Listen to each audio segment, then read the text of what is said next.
When I'm out photographing, and many times people ask, what do you photograph? And my answer is, I have no idea. And I'll know it when I see it. And I like to use these cutout cards, and I find them very valuable. And Ansel Adams at his workshop in '77 passed them out, and I've been a believer ever since.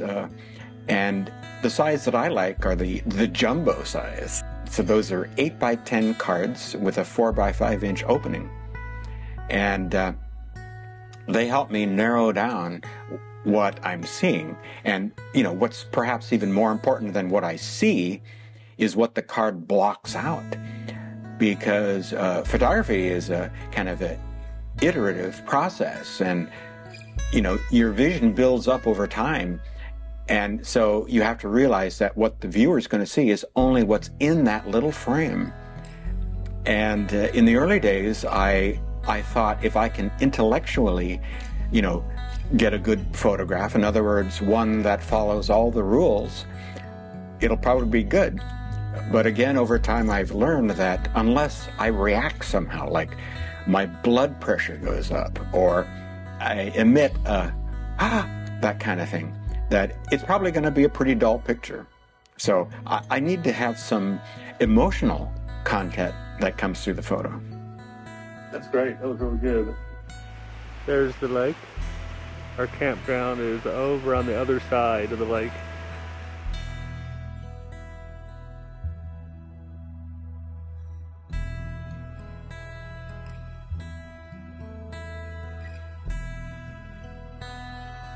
Now, we went in July, which, had some problems with it, mainly mosquitoes.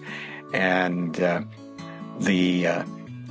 especially the upper lake, it had this grass surrounding the lake, which was just, that's where all the mosquitoes lived. And so we'd step on it, and a huge cloud of mosquitoes would arise, with one thing in mind. It's something in the atmosphere. Fortunately, we were prepared and had our mosquito nets. And the photograph I made there, it looks very peaceful. But in actuality, while I was there, I was, constantly swatting at the mosquitoes. I've been there many times, and I never tire of it, really. It's such a perfect location. We have incredible granite slopes and glacial polish. And then when we get tired of that, we can go and enjoy the river. Sometimes it just meanders along, and then sometimes it's in these big waterfalls. So what's not to like?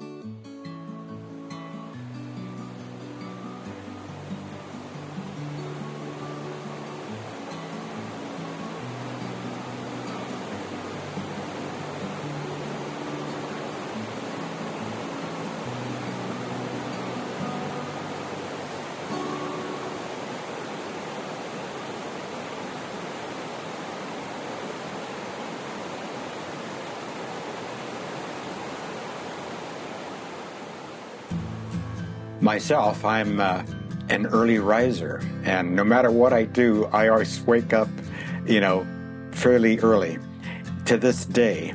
And so up in the wilderness like that,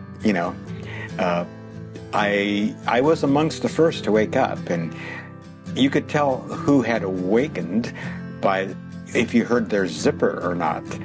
And sometimes, we tried to slide the zippers very slowly so we wouldn't disturb people and or, alert them to the possibilities.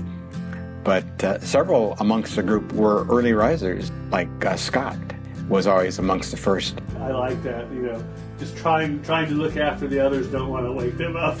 No, we're trying to sneak out of camp. So during this presentation, you might see some of what we called happy snaps of our trips. And that was, not with our big cameras, but with our little portable cameras, and later on with our iPhones, just to document, what was going on with the trip. And it's a great way to remember things. So I think happy snaps are actually very important.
Take two.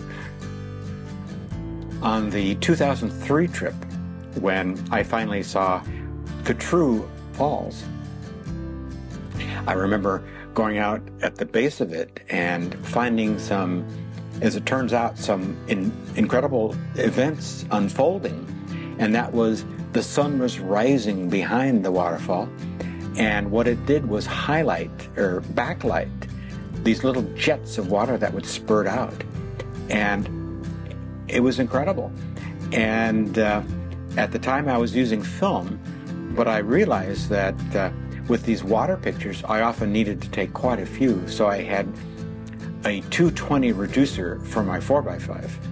And I took a roll of 10, and it, you know, as the sun got higher, the backlighting got more spectacular. So it just kept getting better and better. So I ended up taking 10 rolls of 220. That's hundreds of photos, you know, and fortunately it wasn't all 4x5, it was my 220. But that was another reason that I realized, you know, it was important to consider maybe going digital because of my love of water like this.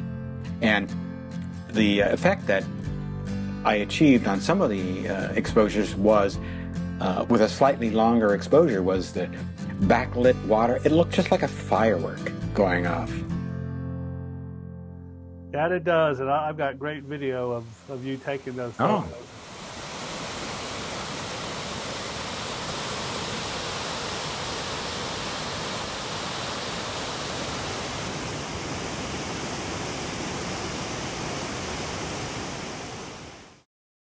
Oh, I always choke up. Oh, it was better than before. I shot tons of film, and Now, be honest. we'll see what You happens. set a record. I set a new world's record for All amount right. of 4x5 film exposed. We had to cripple him. Quantity over quality. He set a world record for film consumption. We had to cripple him on the last day to make sure he didn't blow the odds. I mean, completely out of the water. What was it, 330 sheets? I mean, give me a break.